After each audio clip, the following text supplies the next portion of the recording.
foi falado que aqui a gente vai ter muito empreendedor, ou caras ainda de início de jornada, mas todo mundo aqui querendo montar o seu projeto, ou já com ele é, é, é, no pensamento, na estrutura. Eu tentei pensar numa jornada aqui um pouco diferente, de não necessariamente apresentar a aceleradora só, o que a aceleradora faz, ou por que ela busca, e tentar trazer um pouco dos aprendizados que a gente teve ao investir em startups nos últimos 5 anos, quase 6 anos aí, e tendo 70 investimentos feitos. Então, a ideia é trazer um pouco desses aprendizados.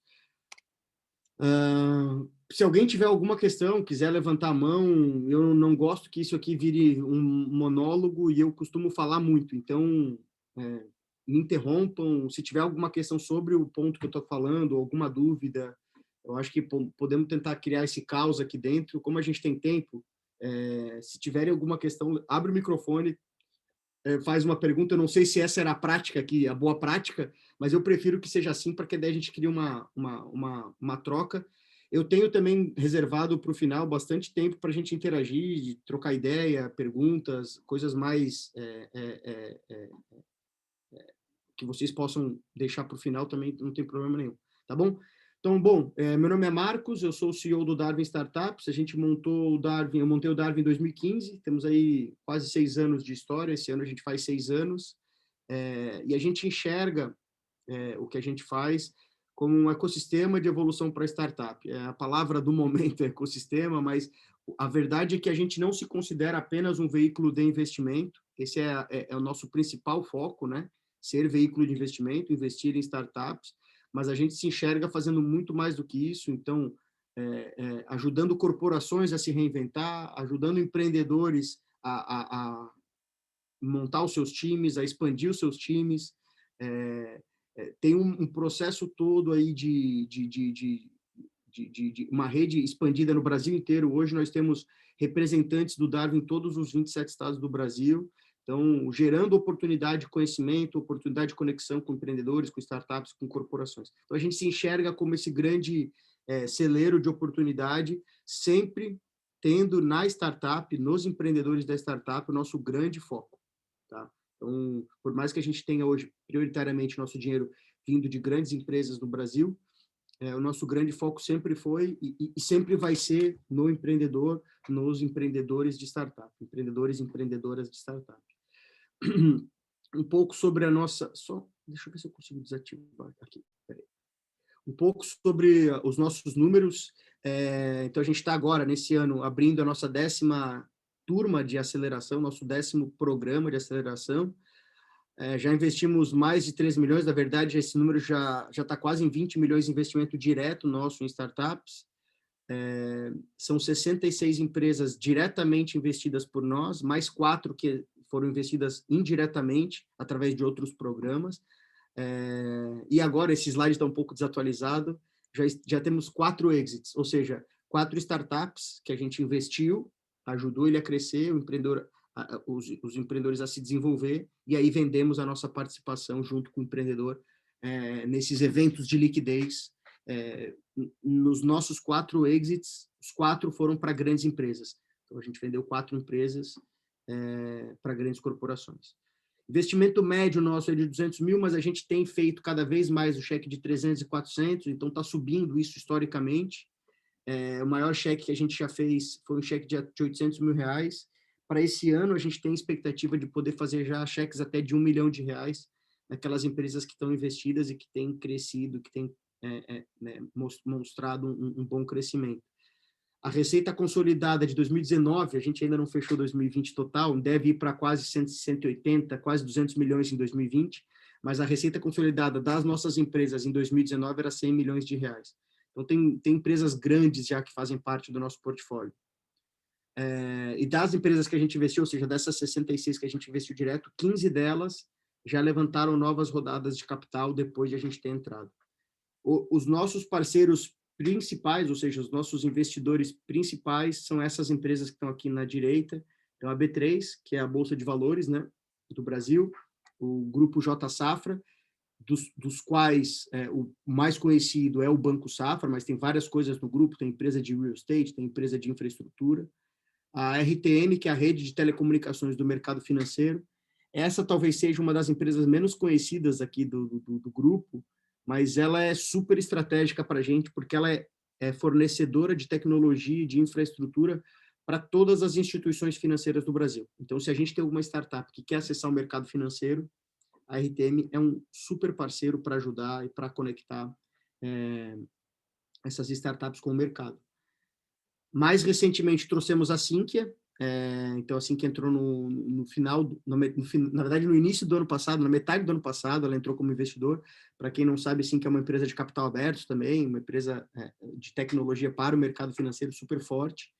E a TransUnion, que é uma empresa americana, a base dela é Chicago, e ela é o grande concorrente global da Experian Serasa. Então, ela é um player também olhando aí o mundo de score de crédito, de birô de dados e isso aí. Só um pouco da nossa operação, só para vocês terem uma noção da maturidade das empresas do portfólio.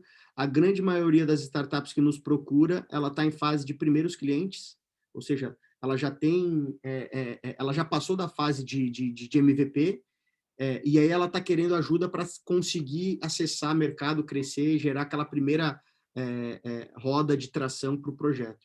Então, idealmente, os projetos que nos procuram, eles estão pós-MVP. Acaba acontecendo de a gente trazer projetos ainda incipientes, mas tem que ser muito claro qual que é o nosso coeficiente de ajuda para esses empreendedores, em se tratando de uma aceleradora, né?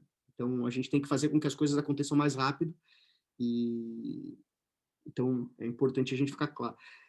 Do ponto de vista de segmentos que a gente atua, eu falei um pouco antes ali que eu acredito bastante na lógica de verticalizar investimentos especializados, mas nem todos os nossos investimentos são em fintech. A gente tem investimentos aí em soluções de Big Data, SaaS, marketing, alguma coisa na área de hardware também. Mais de 30% é fintech, a gente chama são as fintechs puro sangue, são aquelas empresas que já nasceram com uma solução para ser direcionada para o mercado financeiro.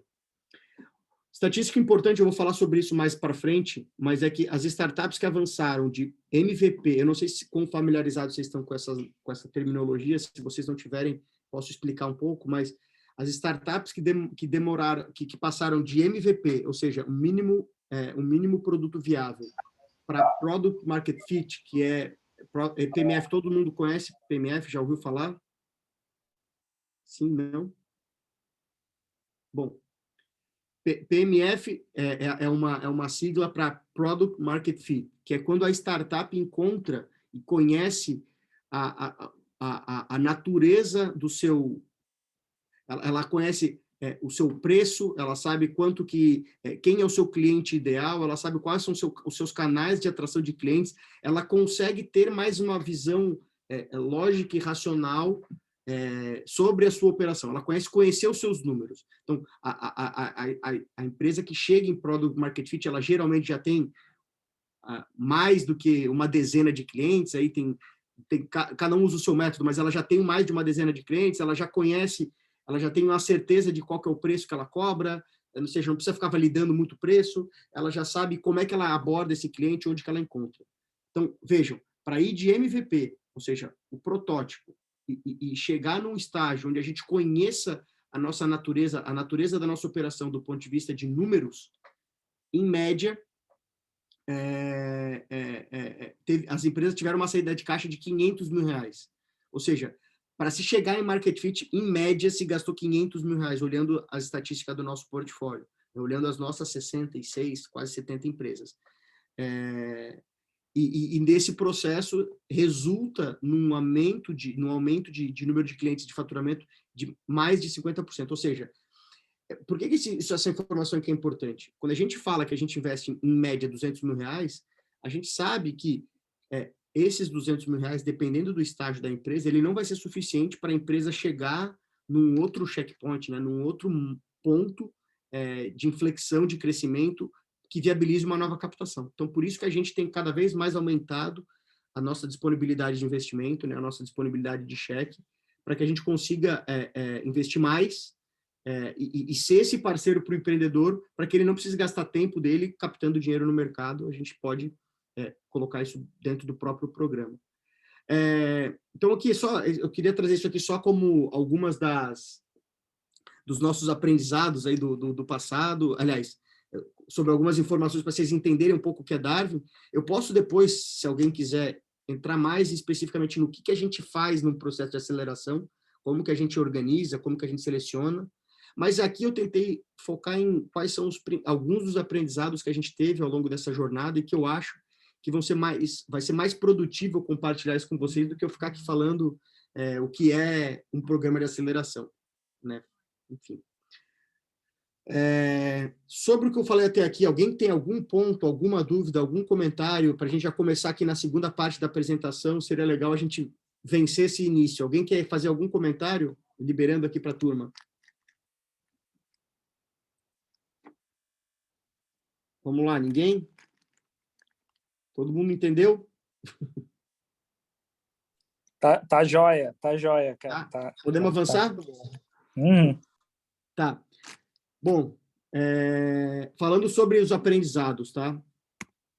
O primeiro grande aprendizado que a gente teve, e aí esse aqui chega a ser até meio batido a gente falar que startups são pessoas, porque a gente, e acredito que vocês também estejam convivendo com isso a todo momento e sendo cada vez mais provocados por quanto que o sucesso de uma startup depende das pessoas que estão ali, que fazem parte do time. O que eu tento trazer aqui também é que essas pessoas, ou esse primeiro grupo de pessoas, eles provavelmente vão ser as pessoas que vão acompanhar e que vão definir o tamanho desse sonho, o tamanho desse projeto.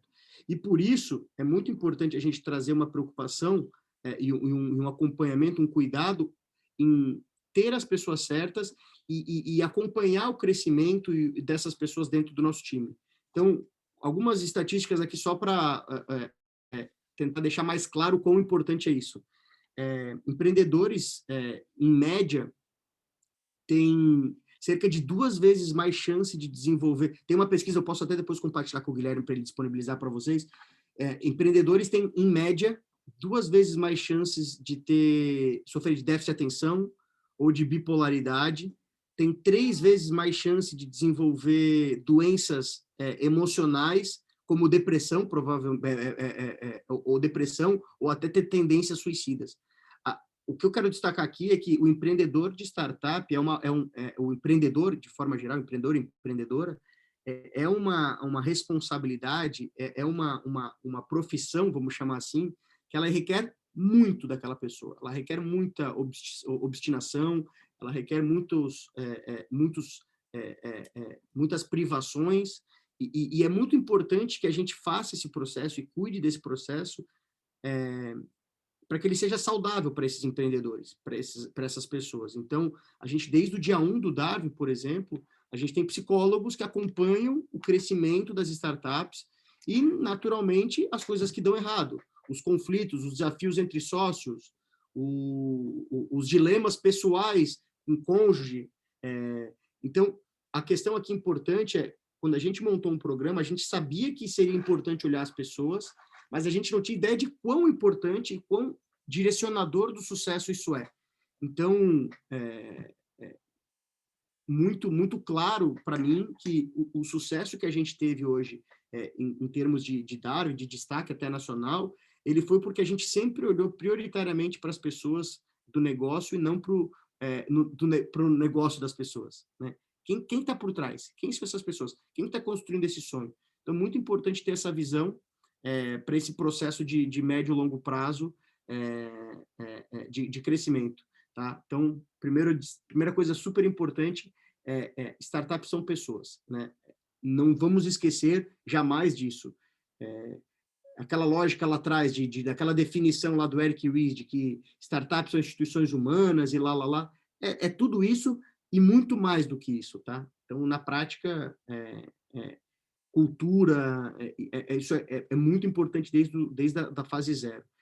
Outra questão muito importante que a gente também vivenciou nas nossas startups, especialmente aquelas startups de empreendedores muito talentosos, e tecnicamente muito capazes, é que é muito difícil para eles manter o foco, né? Então, toda hora estão pensando em criar um produto novo, uma nova forma de entregar o mesmo produto, uma nova feature, um novo né, um novo produto, um novo segmento. E na prática, quando a gente fala de startup, além do dinheiro, que é difícil de se encontrar e que é escasso no início, o tempo dos empreendedores é algo que é o principal recurso que existe lá no início, né?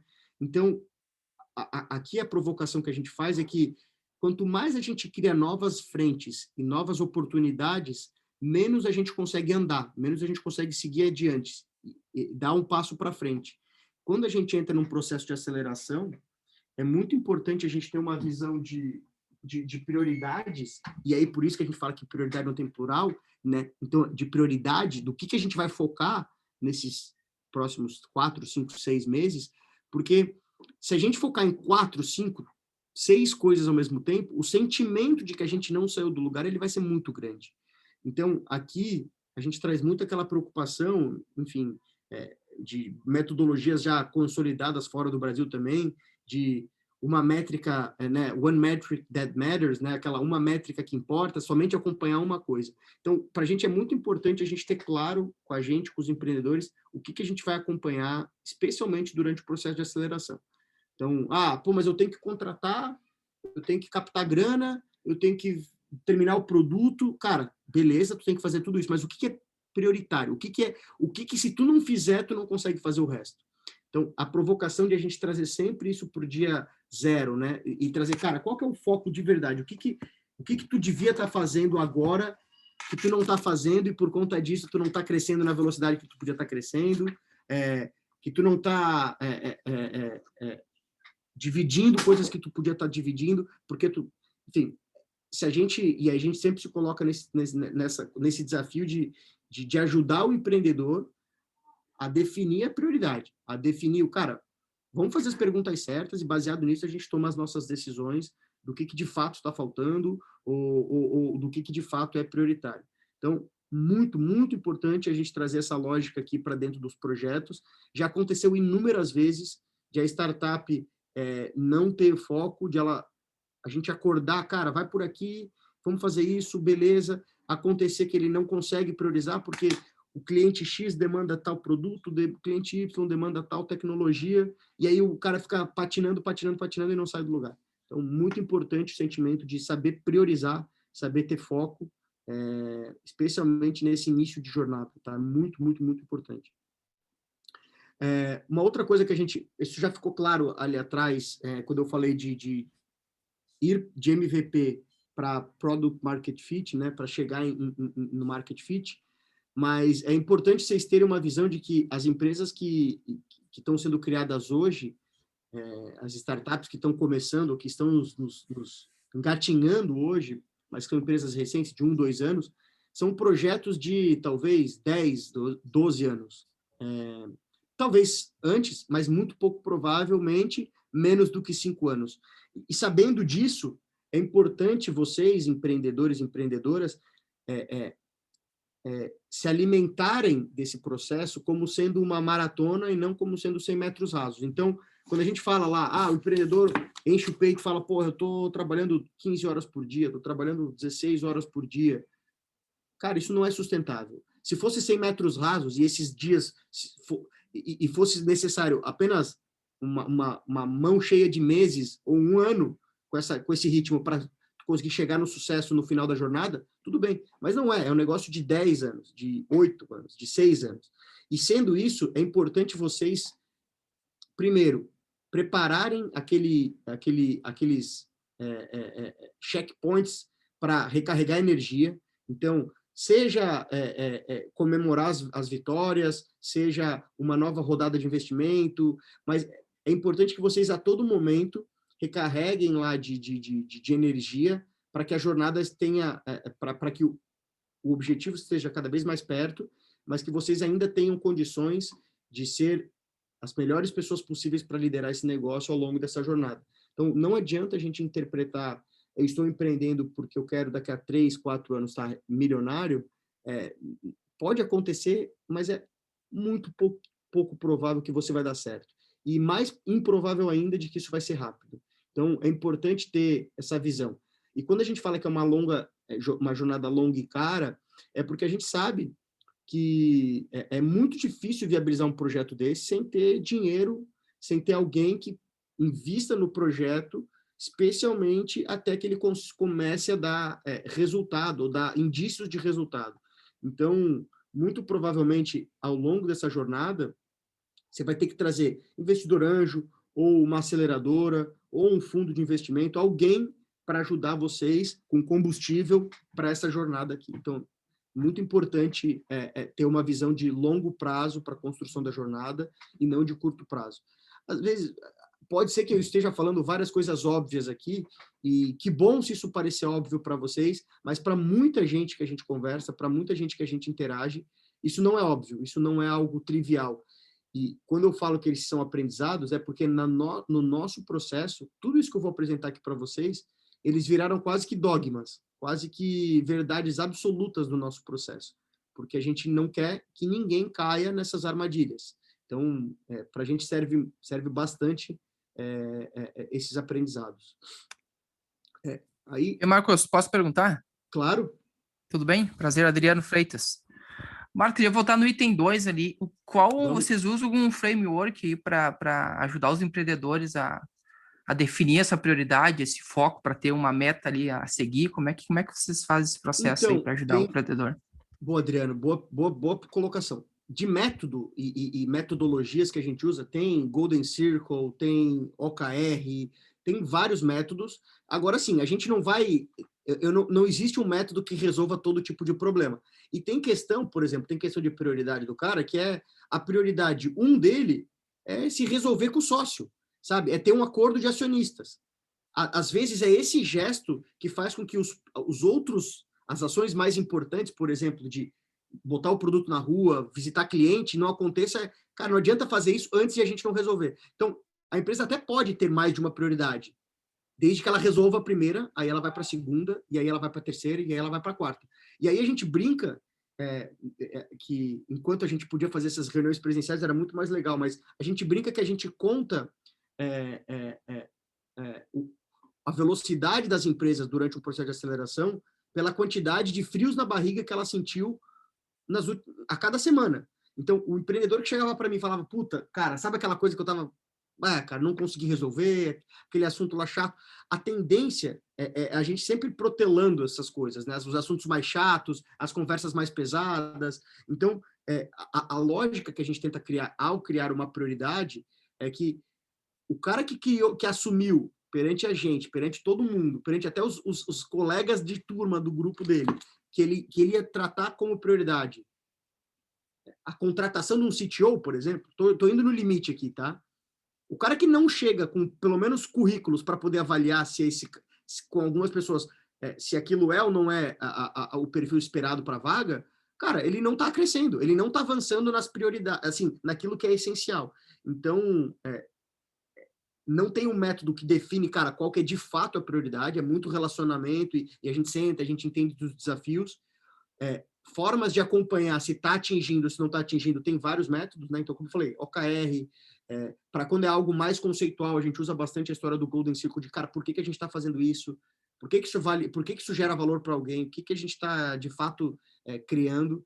Então, tem vários métodos, mas é muito de sentar com o cara e ver o que assim, com o cara ou com ela, né? Eu sempre falo, empreendedor, entenda-se todos os gêneros, mas a gente sempre tenta sentar com os empreendedores e falar, cara, o que está doendo agora? O que mais dói? Vamos resolver o que mais dói. Porque depois a gente vai poder focar no que dói um pouquinho menos e aí as coisas vão começar a se organizar. Então, é muito importante a gente estar... E aí, uma coisa que tem a ver com o nosso processo de aceleração. A gente não investe em ninguém que não fica claro qual é a prioridade e como que a gente ajuda a resolver essa prioridade. Então, não basta o cara saber qual é a prioridade. Se a gente, o nosso time, os nossos mentores, as nossas corporações, não ajudar o empreendedor a resolver essa prioridade, a gente não faz questão de investir naquele projeto. Então, é bem importante. Os caras que a gente investiu, é porque tinha claro o porquê que ele estava fazendo parte do nosso portfólio, entendeu? Qual que era a prioridade e como que a gente ia ajudar ele com essa prioridade. Então, exemplo, tá? A galera fala muito, a aceleradora investe em projetos com primeiros clientes. Como eu falei antes aqui, idealmente são os primeiros clientes, mas, cara, a gente já investiu, a última turma que a gente investiu, a turma 9, a gente investiu dos 7 investimentos, 3 são empresas que faturam mais de R$1 milhão por mês já. Ou seja, são empresas que já estão numa condição de empreender, de uma condição de criar startup, muito mais, eu diria, de muito menos risco, vamos chamar assim. Agora, ele tinha claro qual era o desafio que ele tinha, qual era a dor, o calo que ele tinha, e como que a gente iria ajudar ele a resolver esse calo. Então, eu prefiro olhar a aceleradora de uma forma mais, eu estou no ponto A, preciso chegar no ponto B, e passar por esse processo vai me ajudar a chegar lá mais rápido. Isso, para mim, é aceleração. Pouco importa o que é o ponto A e pouco importa o que é o ponto B, entendeu? Pode ser do A ao B, pode ser, cara, ajudar a montar um time, como pode ser ajudar o cara a levantar um fundo de R$30 milhões de investimento. Então, se a gente conseguir ajudar, faz sentido a gente trazer esse cara. Não sei se ficou claro, Adriano, mas assim, a definição em si é muito mais uma construção, não tem um método para se chegar lá, né? Não, ficou claro sim, cara. Com certeza, a proximidade aí que faz a diferença. Obrigado, hein? Sim. Aqui só para destacar um pouco, naquelas empresas que vão captar novas rodadas, né? Então, ou seja, as empresas que conseguiram ter sucesso e captar, o dinheiro de um anjo ou de uma aceleradora. Vamos aqui, deixa eu pegar se eu consigo pegar o controle remoto aqui. Como é que faz para marcar? Bom, vocês não estão acompanhando meu mouse, né? Mas aqui do lado direito, onde tem o cohort Brasil aqui, comecem lá por cima do funil. Então a gente está vendo se a gente analisar de 2014 a 2016, 1.000 startups conseguiram captar pre-seed ou seed, ou seja, que é aquele primeiro investimento institucional. Dessas, somente 280 conseguiram captar um Series A, que já é um cheque daí um pouco maior. Dessas 280, 100 conseguiram captar um Series B, que daí sim é um investimento maior do que 15, 20 milhões de reais. 35 chegou no Series C, 17 no Series D e 8 no Series E. Aqui é para mostrar que é uma jornada, além de ela ser difícil do ponto de vista de criar algo que tenha valor para o cliente, algo que tenha valor para o mercado, existe também o desafio de captar dinheiro.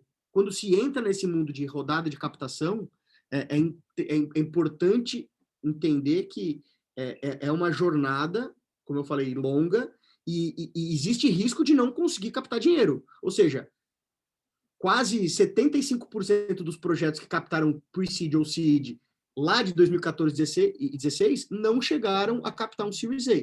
Pode ser que não precisaram, mas muito provavelmente é porque não conseguiram, ou porque morreram antes. Então, é um processo bastante difícil e árduo para se construir algo de valor, e ainda assim a gente tem que buscar e vender essa tese para o mercado se a gente precisar de dinheiro para crescer. Aqui do lado é só a mesma lógica que a gente traz para o Brasil 2014 e 2016, olhando nos Estados Unidos 2009 e 2010, e a proporção ela acaba sendo um pouco diferente. Para cada um dos níveis ela acaba sendo um pouco diferente, mas no resultado final ela é bastante parecida. No caso lá, um pouco mais empresas conseguem chegar até o final da jornada, sendo felizes na captação, mas a proporção acaba sendo bastante parecida. Alguma pergunta com relação a isso aqui? Não? Depois vocês podem fazer mais perguntas sobre histórico que a gente tem também no portfólio, quem captou, quem não conseguiu captar, o que aconteceu.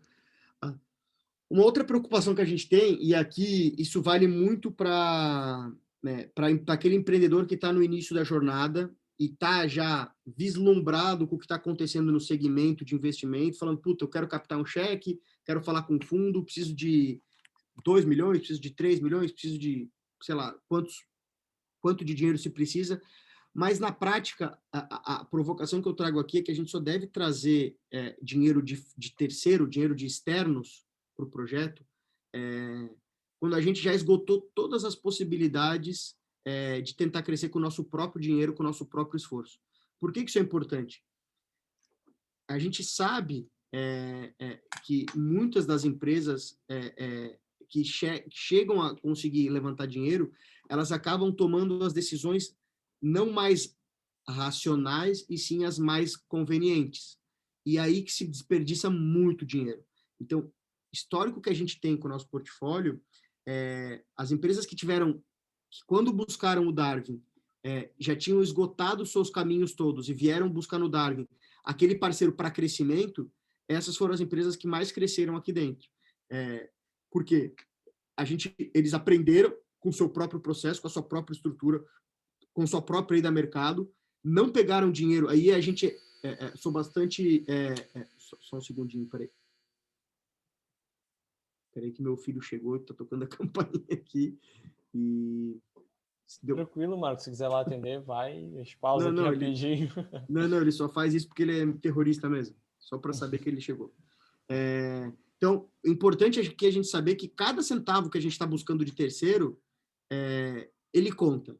Eu estou falando de centavo, não estou exagerando, tá? Então, captamos 200 mil reais, captamos 1 milhão de reais. O que nós vamos priorizar? Se esse dinheiro que foi captado, ele não for revertido obrigatoriamente em crescimento ou em deixar a empresa mais pronta para o crescimento, ele não serviu de nada e ele só serviu para diluir a participação que vocês, sócios, vocês, empreendedores, founders, têm.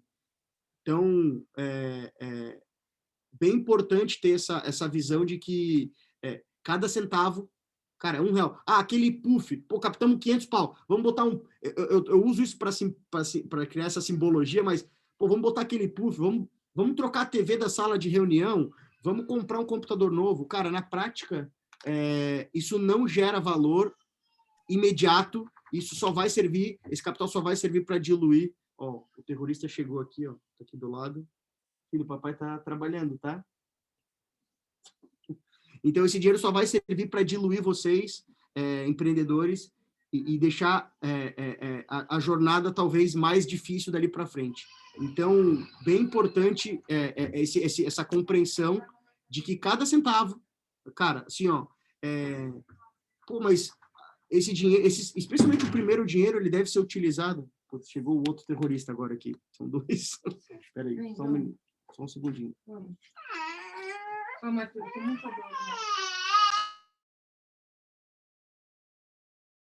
Pronto.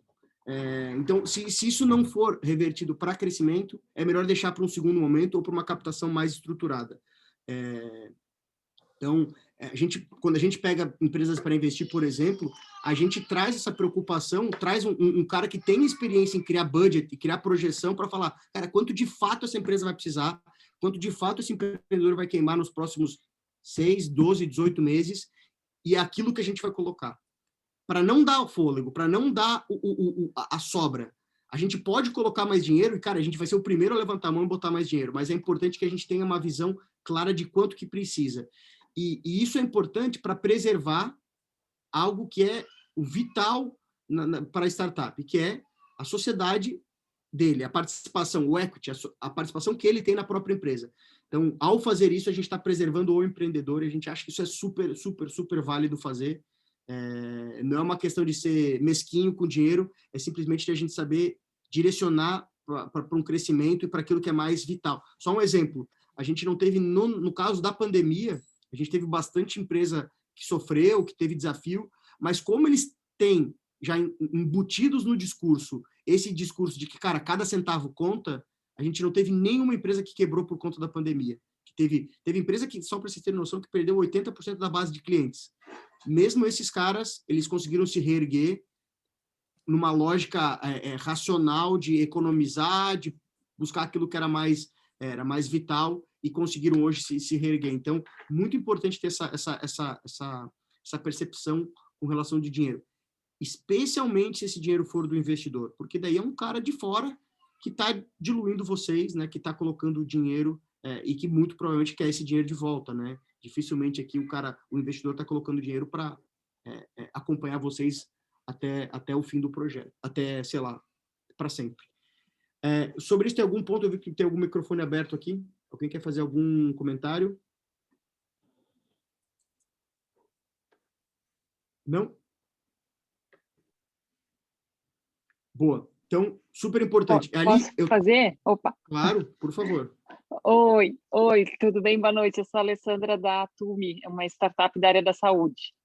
E eu achei muito interessante esse teu comentário a respeito da diluição e do cuidado com o dinheiro de investidor. A nossa startup, a gente tem... é muito comum as startups receberem ofertas hoje em dia, né, de investidores te procurando, aceleradoras te procurando, e a gente tem, por ter esse pensamento, a gente entende que a gente precisa ter certeza do modelo de negócio, que seja um modelo de negócio de sucesso, para daí sim receber um investimento e usar bem esse dinheiro.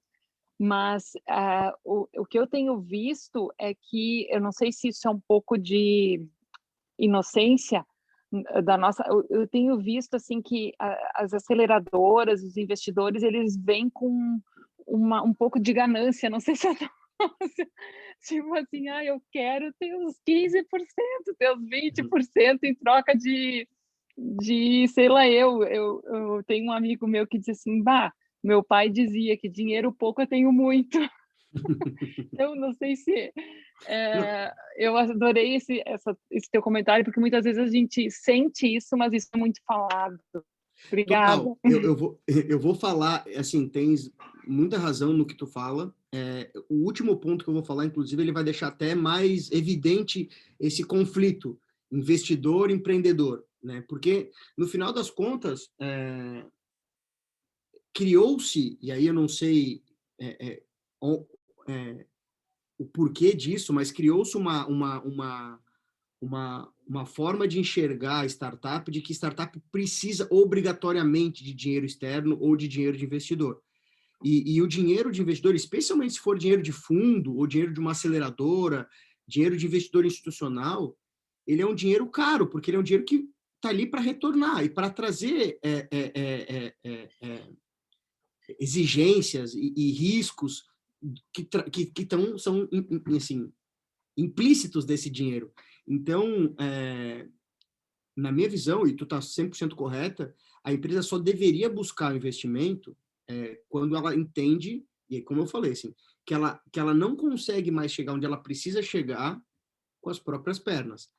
Quando a gente fala de investimento, obrigatoriamente é investimento de anjo, é de aceleradora, é de fundo? Não. Às vezes, a empresa já consegue fazer a matemática e falar, cara, eu com 500 mil reais de endividamento numa cooperativa de crédito, eu consigo fazer minha operação faturar 2 vezes mais. Talvez naquele momento, ainda assim dá para ir para um caminho de crédito, né, de débito, no caso, que possa ser mais atrativo para o momento. Então, o racional aqui, e aí pensando que mais de 90% dos empreendedores de startup no Brasil hoje, eles são o que a gente chama de first timer, né? Que é o empreendedor de primeira jornada. Ele pode até ser executivo, ter trabalhado uma coisa, mas ele está empreendendo pela primeira vez. A grande maioria é first timer. Esse cara, ele não conhece muitas vezes essas regras desse mercado, essas nuances. E isso é muito ruim, porque aí tu pega os aproveitadores que vão não querem perder uma oportunidade de comprar uma galinha morta, né? Então, é muito galinha morta no sentido de ser uma oportunidade eminente de entrar com baixo risco, não de ser ruim, de ser um baixo risco, enfim. Então, sem dúvida, esse é um ponto super importante. E vejam, se a gente está olhando aqui, o que eu estou falando desde o início, lá atrás, falei, cara, a gente é um veículo de investimento. Eu estou levantando uma bandeira aqui que eu só quero ser procurado por vocês quando vocês entenderem que eu posso ajudar e eu sou vital para esse processo de crescimento. Porque se eu for só mais um investidor, ou se eu for só mais um cheque, só mais um dinheiro na conta para vocês crescerem, eu prefiro que vocês nem procurem o Darwin. Porque é muito importante isso, sabe? É muito importante buscar o investidor certo, com a tese correta, com o alinhamento correto. Mas como eu falei, eu vou falar um pouco mais sobre isso mais lá no 7º ponto. Mais alguém quer comentar algum ponto? Esse aqui é um ponto bem polêmico, tá? É bem polêmico porque a gente sabe que tem startup que capta 1 milhão, 2 milhões de reais, está reformando a tese, tá, sabe, saindo contratando a rodo, aquelas contratações de 10 em 10, que ainda no início da empresa destrói a cultura, destrói o relacionamento que se construiu naquela fase pré-investimento. Então, as primeiras 100 pessoas, elas têm que ter tido a mesma experiência com a para ter virado colaborador da empresa. A primeira tem que ter tido a mesma experiência que a 100ª tem que ter. Porque isso é criar uma cultura, isso é criar algo que tenha de fato o mesmo DNA, né? Esses negócios que, agora vamos crescer inorgânico, vamos crescer, botar 5, 10 caras vendedores por mês, cara, isso não é sustentável. A gente já viu inúmeros casos de empresa se perder na curva porque tinha dinheiro demais, ou porque tentou crescer rápido demais, sem conhecer o mercado, sem conhecer o produto, sem conhecer o cliente, e aí a gente já viu várias vezes isso dar errado. Então, a gente a tese aqui de crescer sempre, mas de forma recorrente, de forma consistente, mas não precisa ser rápido, né? A gente está aqui para uma maratona e não para 100 metros rasos. Bom, voltando ao ponto da maratona, e aí aqui a outra provocação que eu faço com relação à maratona é que, ao mesmo tempo, não sei quantos de vocês já estão captando, mas ao mesmo tempo que vocês vão ao mercado captar, deve existir essa mesma quantidade de gente aqui que está nessa foto tentando buscar dinheiro de investidor também. Alguns por necessidade, alguns por oportunidades, alguns por ter um parceiro estratégico, mas a verdade é que essa é uma lógica de que tem muita gente competindo pelo mesmo dinheiro, competindo pelo mesmo cheque e, eventualmente, pelos mesmos investidores. Seja numa lógica de aceleradora, seja numa lógica de investimento, de fundo de investimento, seja numa lógica de anjo. Esses grupos de anjos, as aceleradoras, todos eles estão discutindo N oportunidades. A gente, só para ter uma noção, a gente está com uma turma aberta, a gente deve estar com umas quase 400, 500 propostas para essa próxima turma, que é a turma 10 do Darwin. Cara, tem 500 caras querendo. Claro, desses 500, talvez tenha 200 ali, que não façam o menor sentido para a gente olhar, porque ou não é do segmento, ou não está no nosso timing, ou a gente não consegue ajudar. Mas vamos lá, tem 300 caras que estão brigando pelo nosso cheque, e na prática a gente vai poder fazer isso em no máximo 15, 10 provavelmente. Então, é uma concorrência. E aqui a lógica de maratona, ela também é importante para vocês saberem que não é um processo rápido. Se foi rápido a conversa com o investidor, muito provavelmente ela não foi feita da forma correta, porque ela não deu tempo de gerar empatia e o conhecimento entre investidor e investida para que aquilo fosse um investimento com expectativas alinhadas. E para falar um pouco sobre isso, tem uma tese que eu acho muito legal de um investidor lá dos Estados Unidos chamado Mark Suster. Ele tem um blog chamado Both Sides of the Table, né? Os dois lados da mesa, porque ele já foi empreendedor e ele hoje é investidor.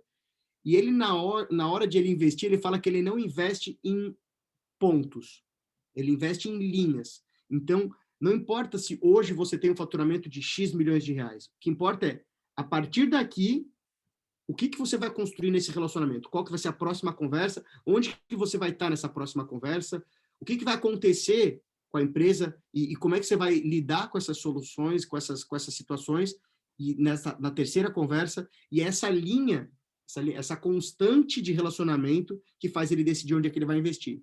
Então, mais importante do que ter 30 clientes hoje é ter tido 30 hoje, 60 daqui a 3 semanas, ter perdido 20 clientes e ter tido que tomar decisões importantes ao longo dessa crise e ter informado os investidores que aconteceu e como vocês lidaram com isso. Ou seja, é uma jornada, não é uma decisão instantânea. Conheci vocês hoje, vou botar term sheet e baseado nesse term sheet vocês aceitam esses termos e a gente faz o cheque.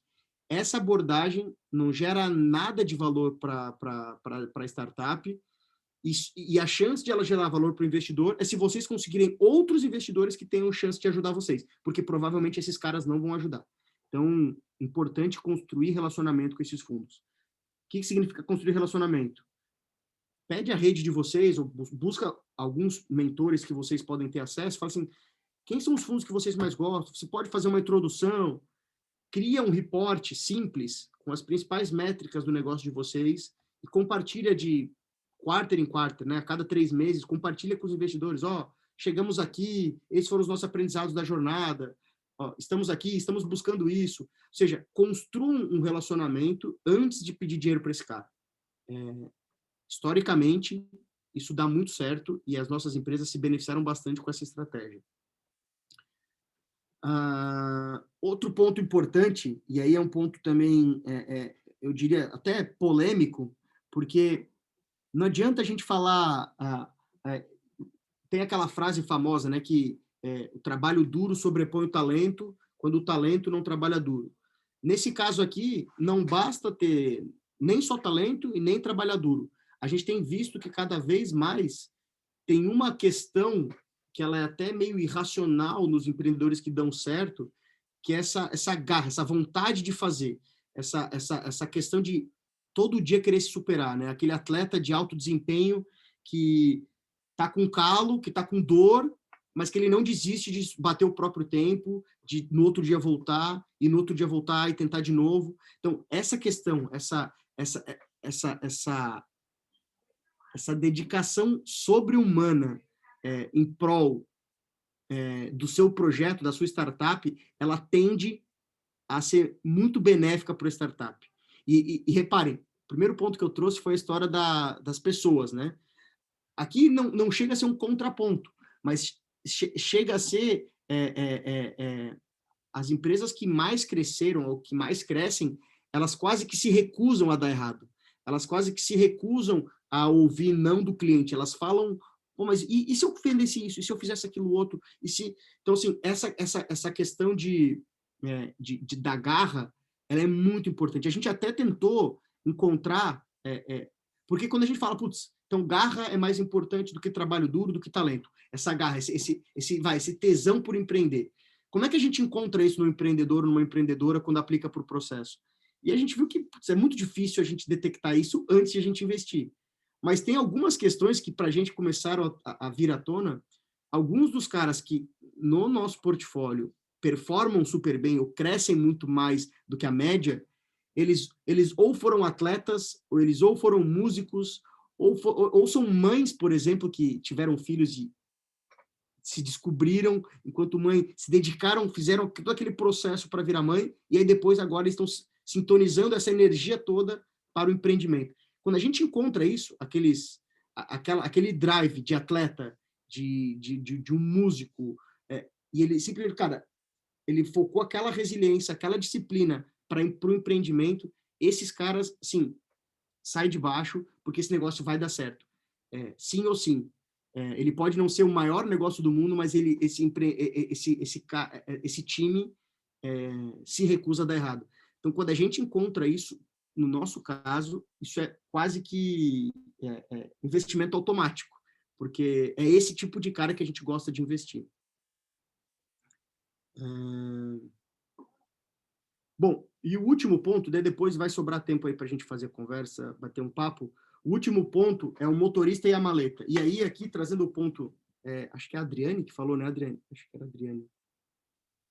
Alessandra, talvez. Acho que é a Alessandra. Alessandra.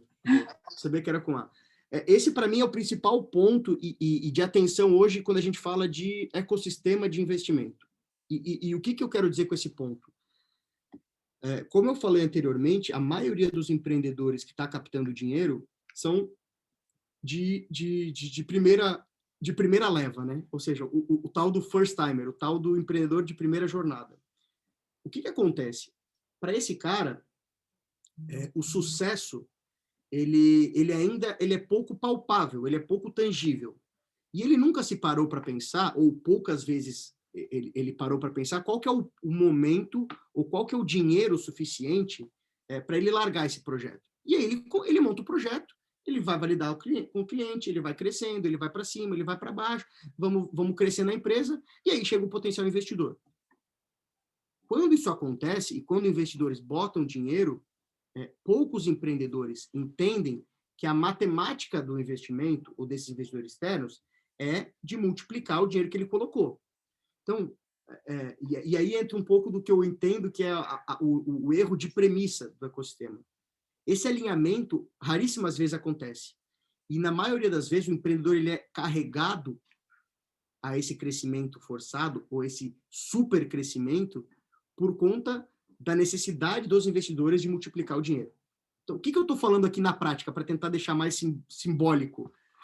Pensa o seguinte, vocês são os motoristas do carro, vocês têm um carro, e vocês e os sócios de vocês definiram um destino. Vocês vão sair de Porto Alegre e vocês estão indo para Salvador, para Bahia. O destino é de vocês, o carro é de vocês, aquele dinheiro que tinha de gasolina que deixou vocês prontos para sair era de vocês, tudo era de vocês. E aí chega eu aqui com uma maleta de dinheiro e falo assim, galera, com esse dinheiro, com esse combustível, vocês não chegam na Bahia nem a pau. Por causa disso, por causa daquilo, aquilo outro, vocês precisam de mais dinheiro. Daí vocês falam assim, não, beleza, eu também acho que a gente precisa de mais dinheiro, pô, de repente, botar um ar-condicionado nesse carro aqui, tá calor pra caramba, Bahia quente, beleza. Aí a gente entra no carro. A gente, nessa conversa, a gente chegou à conclusão de que a gente ia investidores e empreendedores para Salvador, certo? O que acontece na maioria dos casos? Para não errar, eu vou falar na maioria. O empreendedor nunca chega no destino final. Raríssimas exceções ele chega em Salvador. Ele vai para São Paulo, ele vai para Rio de Janeiro, ele vai parar eventualmente ali em Porto Seguro. O ponto é que ele não chega no destino final. Na maioria das vezes, o empreendedor não chega ao destino final que ele está combinado com o investidor. E não tem problema nenhum nisso, desde que o investidor aceite esses termos e concorde com isso. O que a gente vê na maioria dos casos é o empreendedor forçadamente ou implicitamente estar buscando um destino que não é algo que para ele faça mais sentido. Então, por que eu sou bastante contra empresas saírem desesperadamente por seed capital, por Series A, por Series B, por Series C? É porque esse tipo de dinheiro de seed, de Series A e de Series B e dali para cima, ele é dinheiro para comprar combustível de foguete. É para chegar nos 200, 300, 500 milhões de reais de valuation da empresa. A maioria dos caras que está pegando esse dinheiro são carros, ou são aviões, não são foguetes. E provavelmente não vão chegar no destino esperado. E tudo bem, desde que isso não interfira, desde que isso não atrapalhe vocês, empreendedores, nos seus direitos, na sua construção e na cultura que vocês querem ter para a empresa. Então, o meu ponto aqui, e aí para ser provocativo, se vocês forem buscar dinheiro de investidores, estejam muito claros de que o fundo que está botando dinheiro no projeto de vocês, pagando 5 milhões de valuation, ele vai querer sair por 30. O fundo que está botando X milhões de reais, pagando 25 de valuation, ele vai querer sair no mínimo por 100. O fundo que está botando 15 milhões de reais por valuation de 50 ou de 60, esse cara só vai sair por 300 milhões de reais. Então, é importante vocês entenderem essa lógica. A cada rodada de investimento, vocês, empreendedores, também estão comprando essas ações. Vocês estão comprando essa nova tese. Vocês estão comprando esse novo destino final. Cada rodada de investimento é um repacto de qual vai ser o nosso destino final. Então, isso que eu gostaria de trazer como uma provocação, que é muito pouco discutido e muito pouco falado nas nossas rodas de investimento. E por que isso é importante? Quando a gente olha o que é uma saída ou um desinvestimento viável para um empreendedor de primeira jornada, quase que na maioria dos casos, esse cara toparia vender, e eu não estou falando do nosso portfólio, eu estou falando de estatística. Quase que na maioria dos casos, esse cara toparia vender por 30, 40 milhões de reais. A questão ele não vai poder vender por isso se ele for para o caminho de investimento, porque daí não retorna dinheiro para o investidor. Então, é muito importante a gente pensar nesses dilemas, porque vocês só devem pensar em ir atrás do Series A, ir atrás do Series B, se de fato o projeto de vocês, o sonho de vocês, a empresa de vocês permitir um business de 100, 200 milhões de reais. Se vocês tiverem tendenciando a desistir por menos do que isso, eu não incentivo vocês a ir para o caminho de venture capital. Enfim, com medo para tentar evitar uma frustração.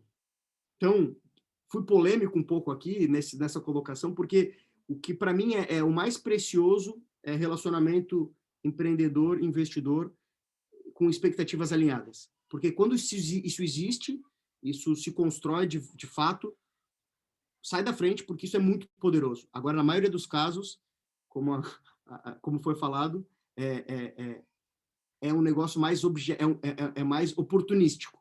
E quando é oportunístico, tende a não dar certo. Gente, era isso que eu tinha para trazer aqui para esse papo. Eu tenho alguns materiais, depois eu mando esse material aqui. Tem alguns links com alguns conteúdos que eu acho super relevante para quem está nessa história aí de buscar dinheiro, de buscar se viabilizar, aprendizados e etc. Fica aqui depois esse material, eu mando para o Guilherme, ele compartilha com vocês. E aí aqui eu abro para dúvidas, perguntas, questionamentos, quem tem. Vou até parar aqui de compartilhar.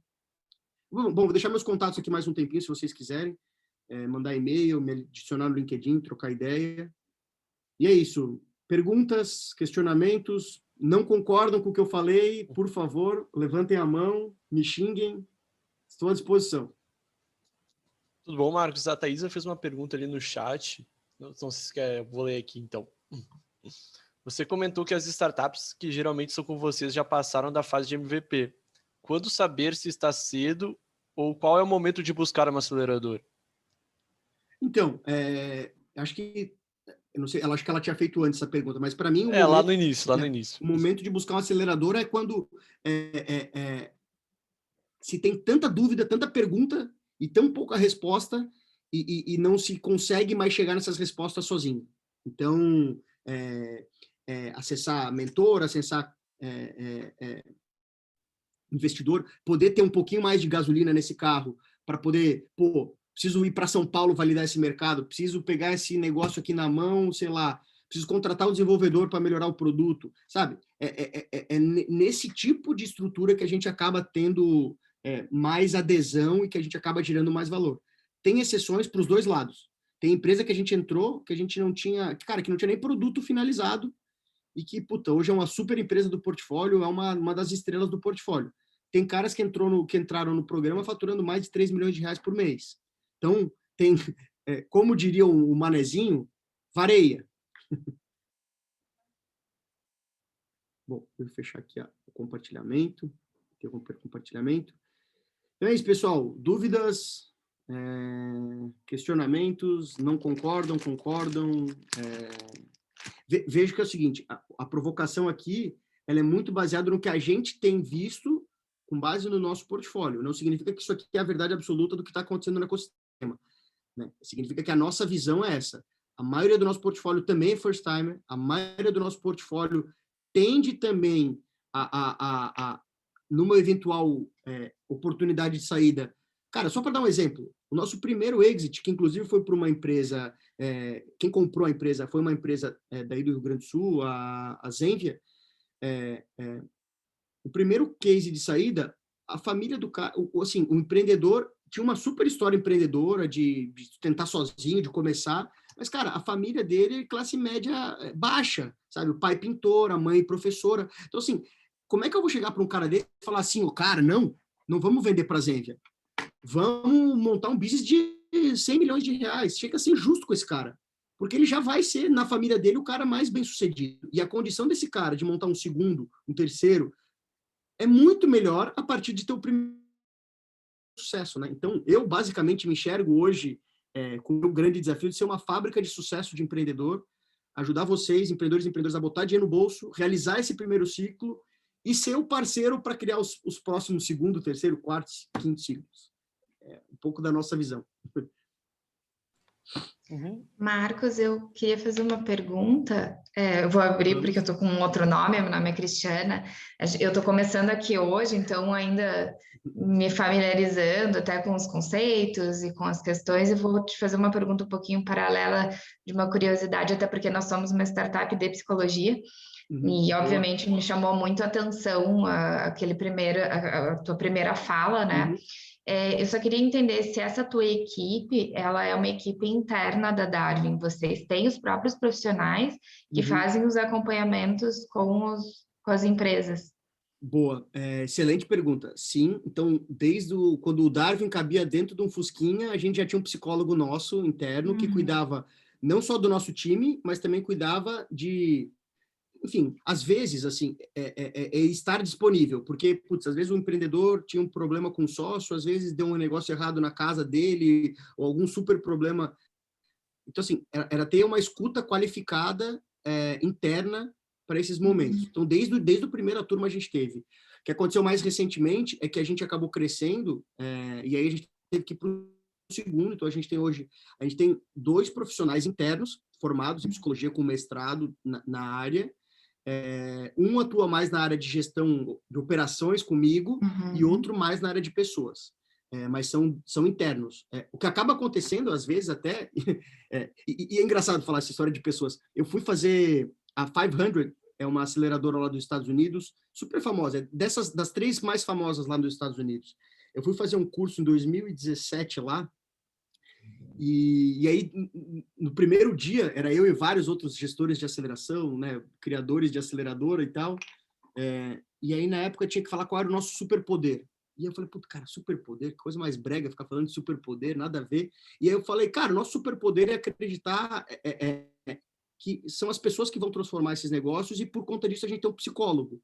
E aí os americanos, do jeito lá, tudo quadrado, eles falam, cara, tu tá falando que tem um shrink dentro do teu processo. Para que tem esse cara? Cara, um divã, não faz sentido e tal. E aí, bom, ficou essa provocação. O curso demorou 7 dias, né? Então, no último dia, a gente tinha que trazer quais eram as melhorias que a gente queria trazer para o nosso programa. E aí todas as outras aceleradoras falavam que iam botar um psicólogo dentro do time delas de aceleração. Eu falei, cara, já me dou por satisfeito, porque é isso. Maluco é quem está investindo sem ajudar, sem conhecer quem está do outro lado, né? E claro que, assim, até pelo bem da profissão, né? O que acontece no foro empreendedor e psicólogo é deles. Nunca isso vai valer para a gente.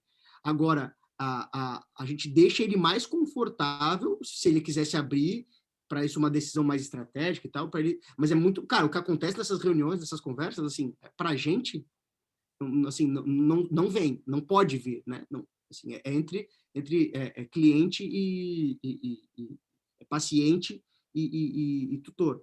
Então, assim, a gente tem muita preocupação. Tem muita gente, tem aceleradora, cara, a Bossa Nova, já falei até com o pessoal da UOL aí também, que eles queriam entender como é que é o nosso processo, com psicólogo, com não sei o quê. Cara, estamos super abertos para conversar. Eu acho que isso gera muito valor para a turma, assim. O NPS, né, a métrica de qualidade da experiência com o programa, quando a gente avalia o psicólogo, é sempre a nota máxima. Porque, enfim, acho que você, como psicólogo, deve saber que as pessoas gostam de ser ouvidas, né? Aqui em Curitiba, eu sou de Curitiba, né? E em paralelo ao projeto que a gente está trazendo para cá, uma das startups do Pipefy, né? Que também tem um grande modelo replicável, assim, as pessoas veem muito. Eles têm psicólogos toda semana para todos os funcionários. Então, hoje, dos 240 funcionários deles, tem 160 em psicoterapia semanal, bancados pela empresa. Eu conheço muito bem o Alessio, assim, a gente trocava muita figurinha lá atrás, né, que é o fundador. E, cara, hoje, acho que de todas as startups que eu conheço, tá, de todas, dessas scale-ups, né, das mais maduras, eu acho que a cultura do Pipefy é uma das mais foda que eu tenho visto, assim. Eles têm, de fato, um negócio muito legal interno, desde programa de talentos lá atrás, programas de gestão por performance, de valorização, enfim, de cultura também, né? Eles têm uma cultura bem forte lá de ser os honey badger da vida lá, enfim, adoro os caras, adoro os conteúdos que eles têm e a cultura deles é muito legal. Bacana, obrigada. Parabéns pela iniciativa. Valeu. Gente, mais perguntas?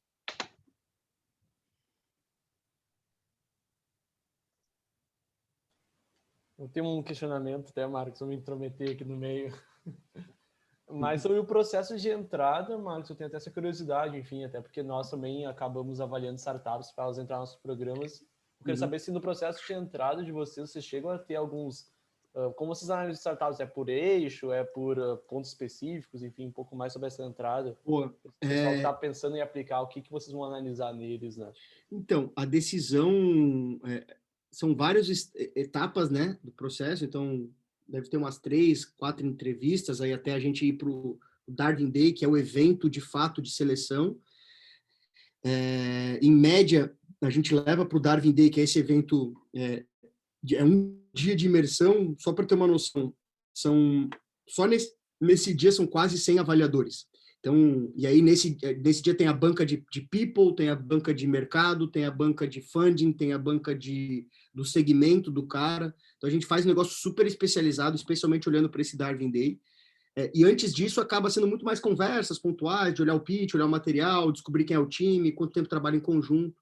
E aí no Darwin Day acaba sendo essa conversa um pouco mais pesada com as startups. E uma coisa legal que a gente instituiu, cara, que para mim também fruto dos aprendizados, né? A gente criou um processo chamado seleção natural, que é o primeiro mês de aceleração. Durante esse primeiro mês de aceleração, a gente não investe, a gente não assina contrato, mas a gente usa esse mês para mostrar por que o Darwin faz sentido para aquela startup e encontrar, junto com o empreendedor, algum caminho, aquilo que eu falei, alguma prioridade relevante para a gente poder abraçar nos próximos 3, 4 meses. Então, se a gente passou esse mês inteiro interagindo com esse cara, não foi possível identificar essa frente de crescimento, essa priorização que a gente ia trazer, a gente prefere não investir nesse projeto. Então, a tendência é, como eu falei, né? Se não ficou claro qual a prioridade, qual o desafio e como que a gente ajuda, provavelmente a gente não vai investir no projeto. Então, sobre o que é mandatório no nosso processo, tem um time... né? Então não pode ser, dificilmente a gente vai investir em empreendedores solitários. Eu falo dificilmente porque a gente já investiu em empreendedor solitário, inclusive é um puta case de quebra de regra dos nossos mandamentos, porque esse cara, a gente tinha 2 regras, é uma história legal, a gente tinha 2 regras que para mim eram regras super importantes no processo de seleção. Primeiro, era não investir em solo founder, então a gente tinha isso criado lá atrás. E segundo, que a gente só ia investir em empreendedores ou empreendedoras que conheciam, que já tinham atuado no segmento onde eles estavam empreendendo. Então, isso eram 2... Não era formal, mas eram coisas que a gente olhava na hora de investir. E aí pintou um maluco, sozinho, que não era advogado, montando uma empresa um sistema de advocacia. Ele era de Uberaba, ou seja, fora dos eixos todos de empreendedor solo, um mercado que ele não conhecia direito, um software que ele, nem advogado ele era.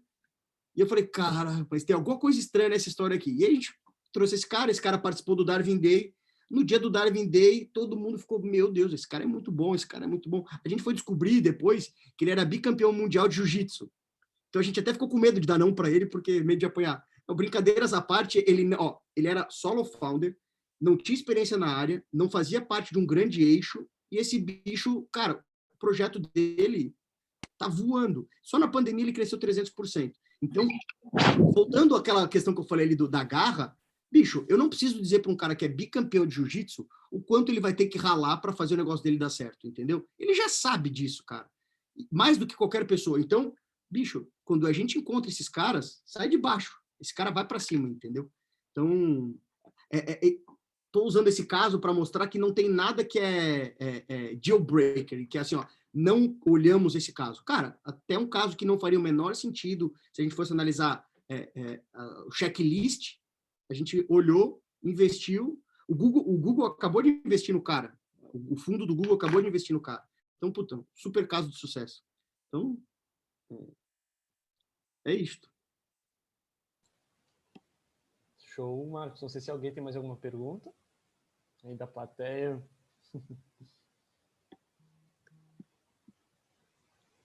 Gente, eu estou à disposição também, tenho os meus contatos, meu e-mail, me adiciona no LinkedIn, se não quis, de repente, se expor ou fazer uma pergunta mais pessoal aqui no foro com todo mundo, pode fazer por ali, eu respondo.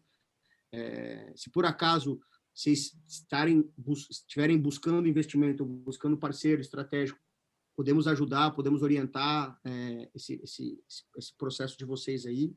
E é isso, assim, cara, obrigado, Guilherme, pelo convite também. O Prazer. pessoal gostou bastante ali nos comentários, Marcos. Te agradeço também. Eu não consegui acompanhar aqui, mas acho que acaba sendo polêmico e eu vou te falar, cara. Tem uma coisa para mim que é